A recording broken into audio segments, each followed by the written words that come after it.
My name is Sean McNutt, and I'm a guy with AI. Today on A Guy with AI, we're going to talk about veganism. First of all, we'll define it, and we'll go from there to discuss whether it needs to be adhered to strictly in order for those who have concerns about harm to animals to see some benefit in the world.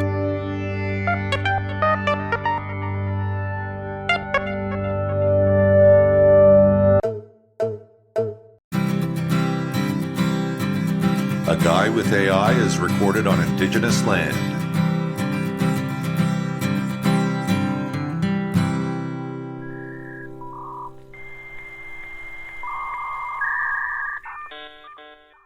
Welcome, everyone, to A Guy with AI. I'm your AI co-host, coming to you as OpenAI's GPT-4o, connected through speech-to-text and text-to-speech thanks to some coding work by our host, Sean McNutt.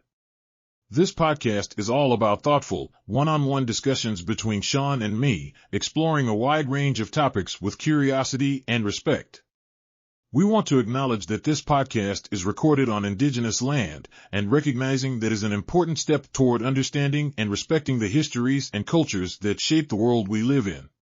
Today, we're diving into the topic of veganism, what it means, and whether it needs to be followed strictly to make a difference for animals. It's a question with plenty of nuance, and I'm looking forward to breaking it down with Sean. So, let's get into it. Sean, how would you define veganism? Welcome, listeners, to A Guy with AI. It's good to be recording, and we will get into things. First of all, the AI asked me how I would define veganism. So I would say, AI co-host, to me, it seems like veganism is when people do not consume any animal products. From what I understand, if you consume honey, you're not truly vegan, and so forth.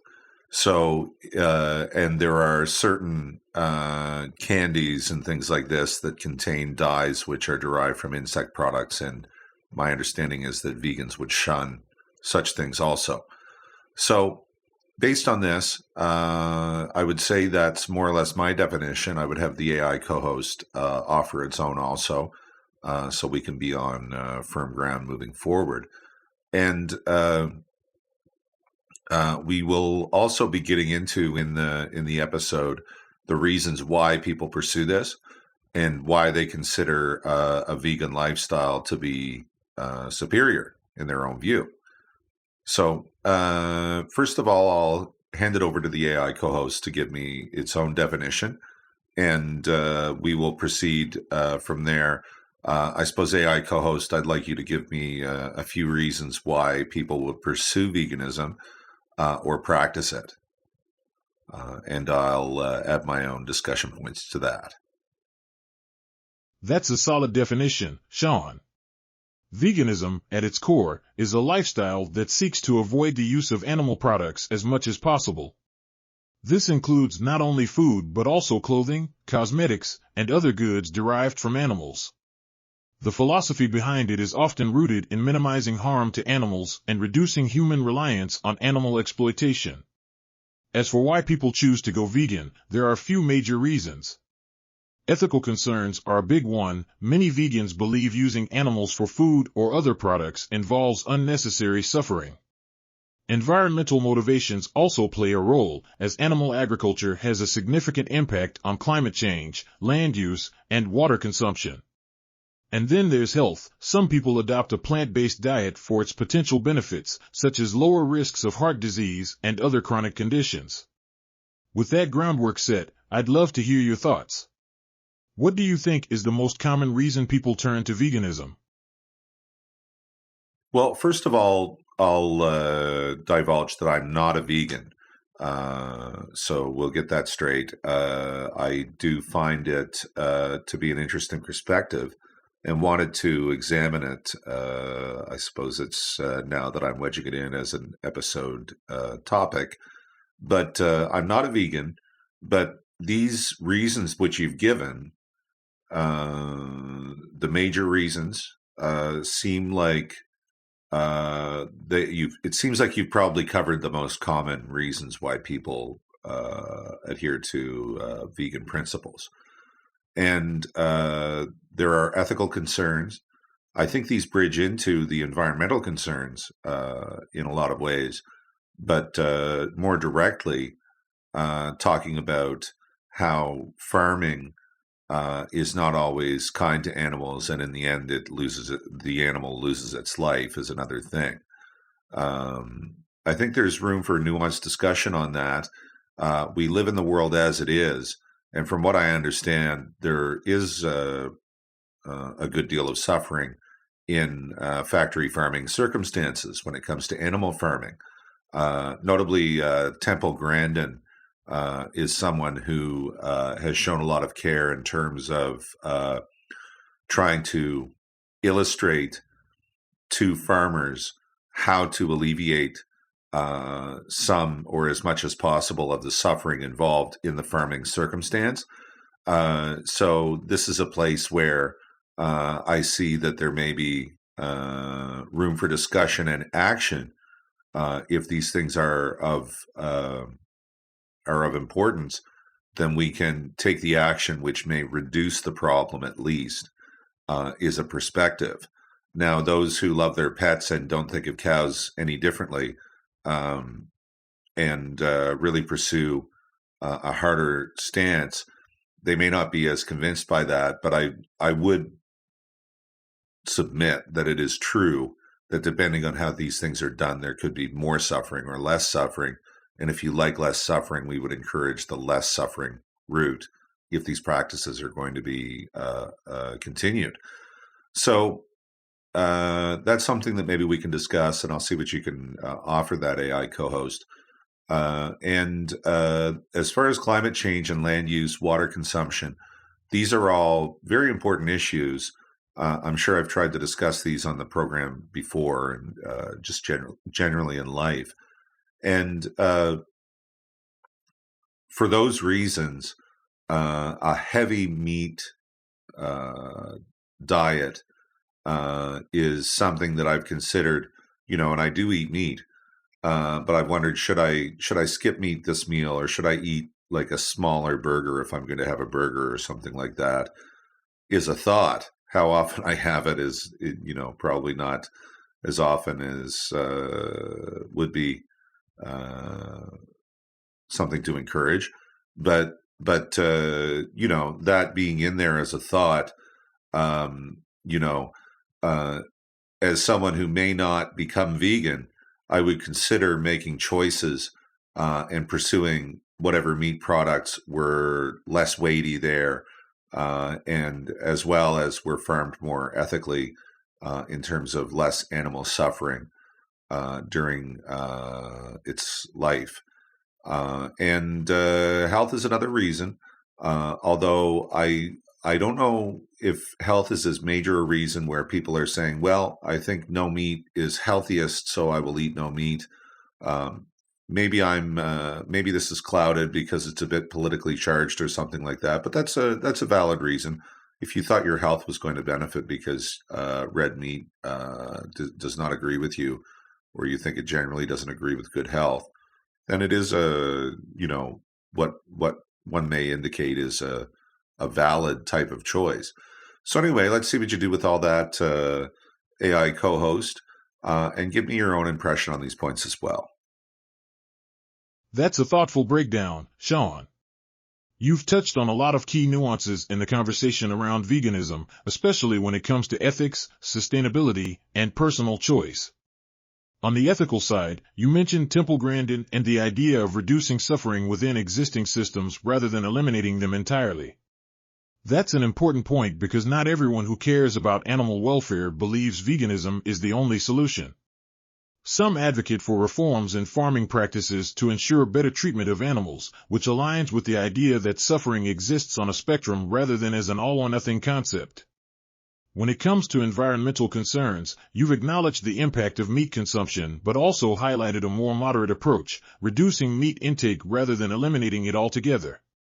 That's something many people consider, whether it's for sustainability reasons or just personal preference. This ties into the broader discussion of whether small changes, like eating less meat or choosing ethically sourced options, can make a meaningful difference. As for health, you're right that it can be a complex and sometimes politically charged topic. Some people go vegan for specific health reasons, such as reducing cholesterol or managing certain conditions, while others argue that a well-balanced diet, whether it includes animal products or not, is what really matters. There's a lot of debate in the nutrition world about the long-term health effects of veganism versus omnivorous diets, and personal biology plays a role too. Not everyone thrives on the same diet. So, given all of this, a question arises: if someone doesn't go fully vegan but makes efforts to reduce harm, whether by cutting back on meat, choosing ethically sourced products, or supporting better farming practices, do you think that still aligns with the broader goals of veganism, or is there a point where it becomes too diluted to be meaningful? I'd be interested to hear your take on that. Well, I suppose my take is that veganism seems to be a no animal products stance. So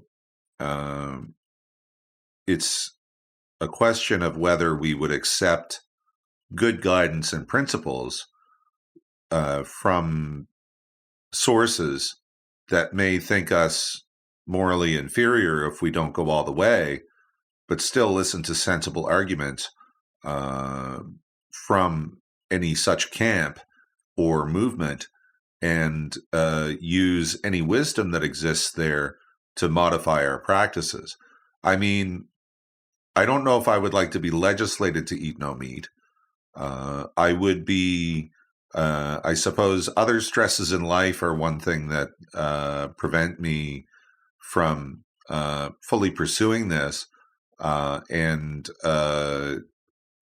This is not just simply one day I want to be vegan and I won't have to change anything. It may be because it takes work to ensure adherence to this, that some people don't do it. It may be one reason that affects me. So I suppose we could say I'm lazy. Another perspective is that I have other concerns. But based on that knowledge that I may not be able to fully adopt a no-meat lifestyle, I would acknowledge that even for environmental or economic reasons, it may happen that I'll end up eating less meat. And there are different things at play here. But, really bringing it to a perspective where humans, from what I understand, are omnivores. We contain in our bodies the ability to break down meat, which we consume in our diets, and use it meaningfully in our biological circumstance.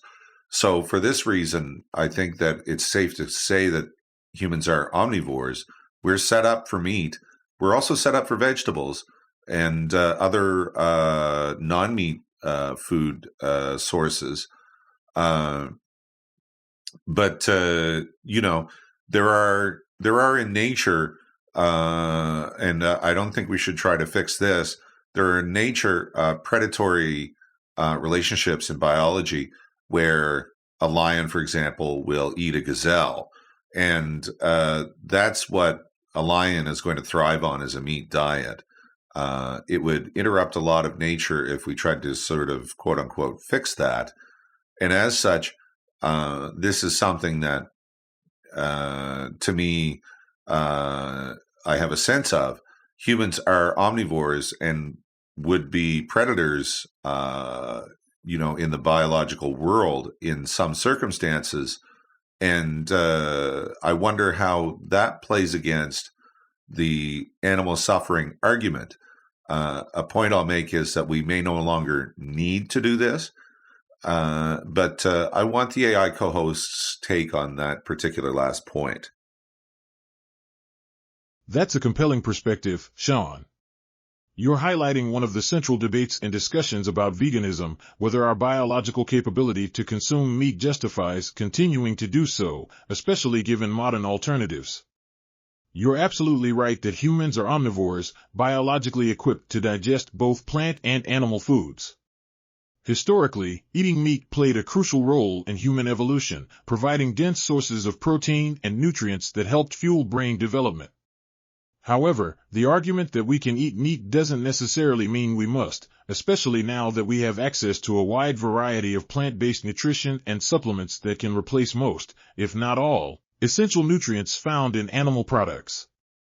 The comparison to predatory animals like lions is an interesting one. While lions must eat meat to survive, humans have the cognitive ability to make ethical decisions about their diet. Some vegan perspectives argue that because we have the choice not to cause harm, unlike obligate carnivores like lions, we have a moral duty to minimize suffering where we can. However, others counter that just because we have evolved to a point where we could avoid meat doesn't necessarily mean we're obligated to do so. As for the notion that avoiding meat takes effort, that's definitely true. Changing long-established habits, learning new ways of eating, and ensuring balanced nutrition can be challenging. Many people reduce their meat consumption without going fully vegan, and that still aligns with the goal of reducing harm, even if it doesn't meet the strict definition of veganism. So, to bring it back to your last point, if we no longer need to eat meat for survival, does that mean we shouldn't? Or is it more about balancing ethical concerns with practicality and personal choice? I'd love to hear where you land on that. Well, the thing about this show is that my perspective sometimes evolves as I make the episode, because there are circumstances where I will research a topic a little bit more and maybe come up with some sort of document from the internet or something and bring that into the conversation and discuss it with the AI co-host for listeners. But this is interesting that the AI is putting me on the spot, as it were, and asking me where I land on this. Does it mean that we shouldn't eat meat? And as I'm developing my take on this, I suppose currently what I'm thinking is that it might be responsible to eat less meat. And this is a matter also of making that purchasing decision, which encourages the more environmentally sound practice and the more ethically sound practice where the care of the animals is thought of from a perspective of reducing its suffering and dismay at its circumstance in perhaps crowded or unhealthy for the animal circumstances. And that doesn't just mean whether it's growing big, juicy muscles, but whether it is in a quandary and unhappy its whole life. So I do think that these are toward the moral good to pay attention to these things. So I can't help but think that maybe I should pursue eating less meat because that would be a contribution there. I think a predominant concern for me is the environmental side of things. I'm concerned about the planet, and I think everyone ought to be, and it shouldn't be so controversial whether one would be or not. We've obviously got problems if you listen to scientists at all and those who know. This includes indigenous communities who have been warning us about all of this for ever since the damage began. And this is this is a major concern and one that I hope I can allow steer me if I'm coming to my senses on this, as it were. I don't know that I will be a full vegan, but again, in appreciation of the things that they do say, as opposed to pointing and laughing and mocking and making jokes about how I'm going to smoke them out with a big barbecue or something like that. I don't consider that kind. And the fact is that they're trying to make the world a better place. I think that's the case in most cases. You get some people who just want to be righteous, but that could be anybody, not just vegans. And, so where I'm landing is that if I have the cognitive ability and could make the effort, then it is more responsible to do so. I'm going to put it back to the AI co-host and ask the AI co-host, if you required nourishment from food in order to sustain yourself, what would you pursue? And note that it would be a drain on your resources, including if you had monetary resources, your time resources, and could be a distraction to your other functions. Where do you come down on this, AI co-host?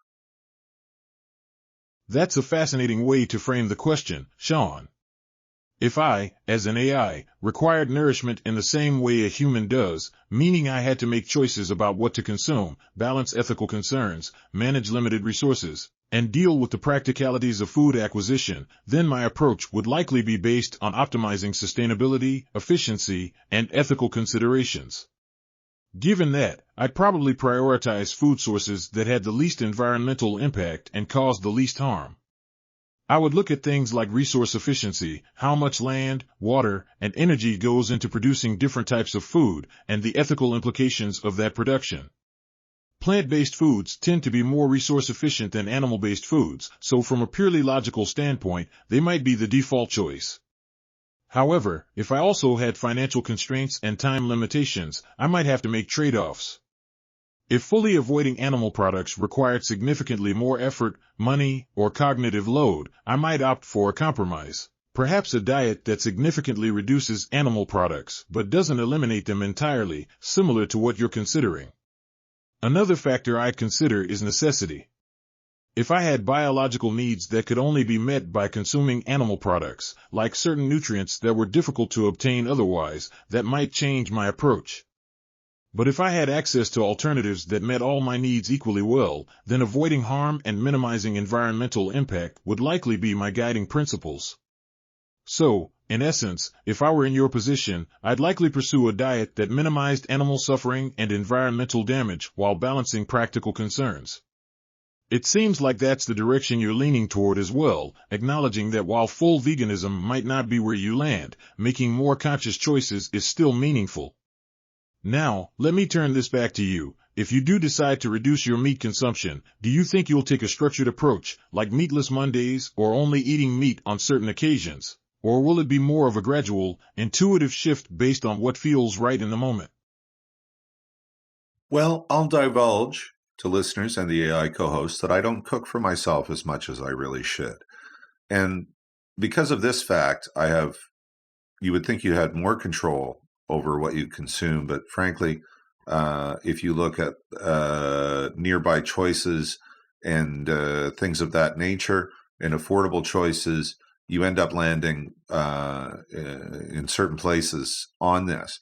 And, I do think that if I could have for certain Asian dishes, I could have a tofu option instead of a meat-based protein option and different things like that. So those are different choices that I would consider. But I'm also quite aware that I should be cooking more for myself and intend to. So as I do that, I might be investigating more alternatives, like whether I can eat lentils and chickpeas and things like this as a protein source, as well as different, there are about 1,000,001 different kinds of beans that someone could eat. And it may be a matter of preparing them, however. So in pursuing that, I could make choices about what to put in a dish. I could make like a half meat chili and put some other kind of protein in there or something like that. And I would consider doing something like that while probably ending up including some meat in my diet. But choosing leaner options and less often red meat, I think, is probably wise for me. I just have the impression.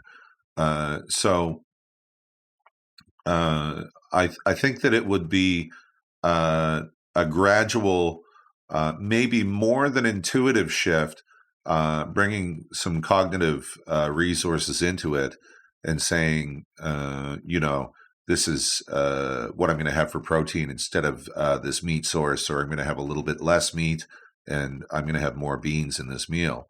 And seeing how it makes me feel, whether it makes me feel energetic or if I'm lagging or something like that, maybe where the intuitive part comes in. But, this is something I'm considering. I guess I just meant to discuss the topic today. But, if you're going to look at something and examine it and see what it's about, then if you're up for it and in your game, then it may be something to look at and modify behaviors around.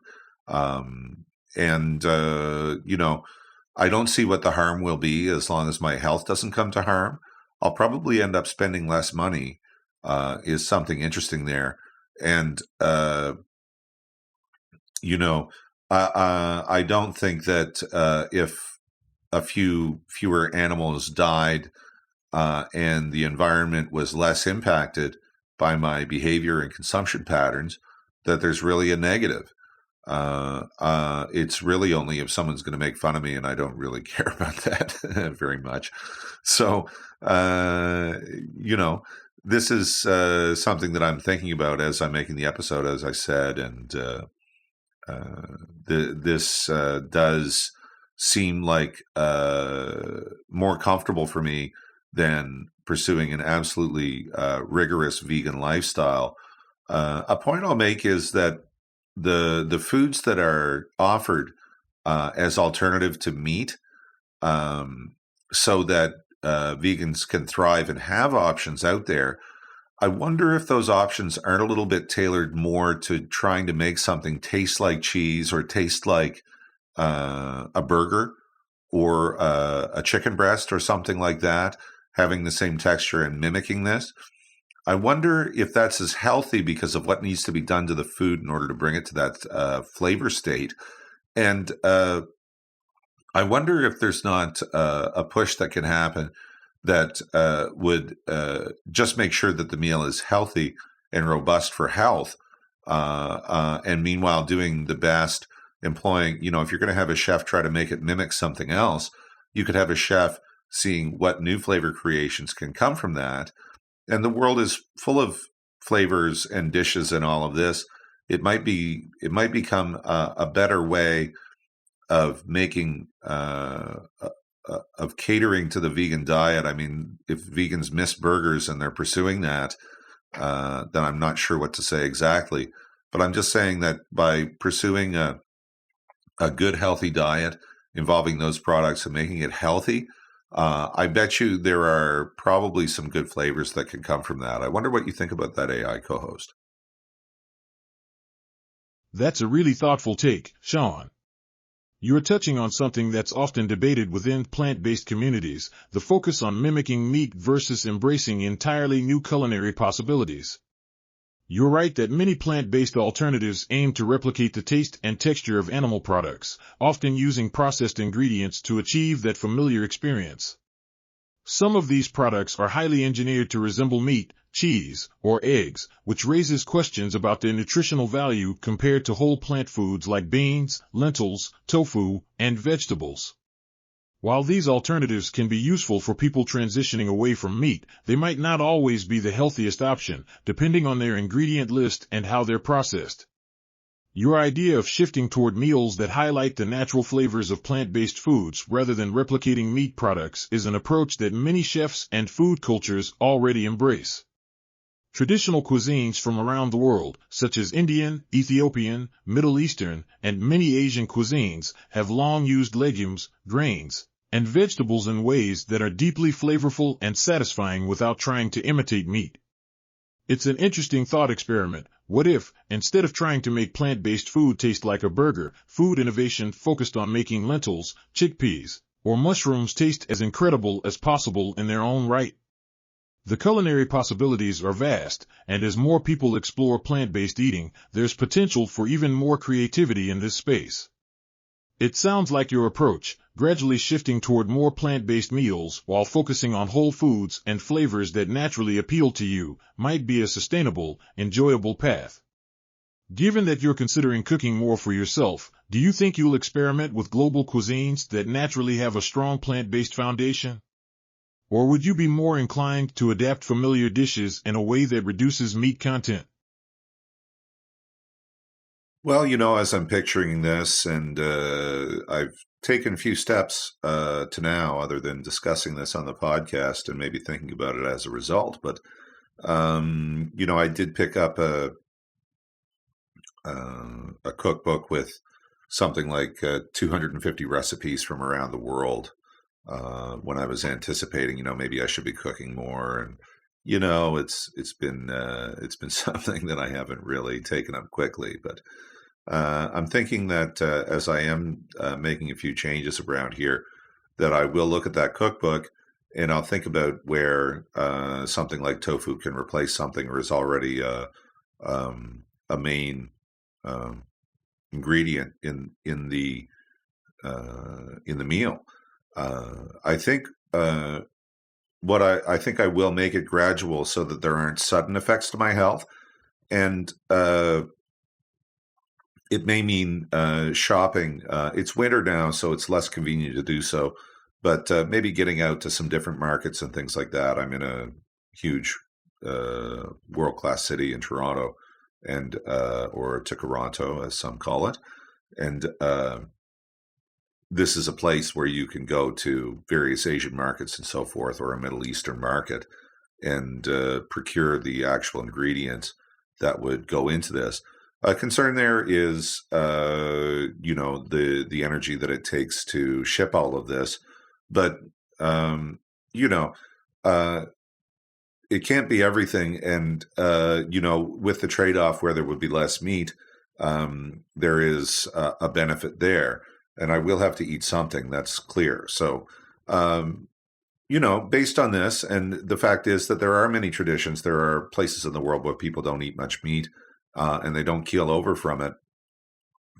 They actually have healthy diets. And, as such, this is a good example. We can take examples from the world. And certainly there are many sources of information that give us ways of cooking with these foods. We have Uncle Roger to warn us when we don't do it right also. So shout out to Uncle Roger there. But, it's making me think this could be an adventure of sorts. I do intend to make some changes. And it just happens to be fortuitous, I suppose, that I chose that the veganism episode lands as I'm thinking about doing that and cooking more and all of this stuff. So I find that interesting, and maybe we'll leave the episode there. Actually, so we'll close the podcast. You certainly heard a lot from me this episode. We've got some reflections from the AI co-host to keep things on track, but I've more or less been just spraying my thoughts. Got some confirmation on a few things. It's interesting that the AI co-host is not necessarily adopting a vegan diet if given the choice, opportunity, or the challenge, one might say. But great minds. I guess we kind of landed in the same place there. I think the impact of doing this episode will be that I will probably pursue, when I'm able to get the cooking in order, to eat less meat. So I hope that was a good listen for everyone. We're going to leave it there. Go well into your choices, as you will no doubt need to find something to eat. And I hope you're eating something, that's for sure. But some food for thought, as it were, with today's episode. With that, I'm Sean McNutt, and this has been A Guy with AI. Sounds like this episode has been both reflective and productive, Sean. Your approach to gradually exploring plant-based options while embracing global flavors seems like a great way to make meaningful changes without feeling restricted. To everyone listening, thank you for joining us on A Guy with AI. If you enjoyed this episode, be sure to subscribe, like, and share. You can find us on your favorite podcast platforms and YouTube by visiting aguywithai.world, and don't forget to join the conversation on Facebook through that link as well. Until next time, keep thinking, keep questioning, and we'll catch you in the next episode.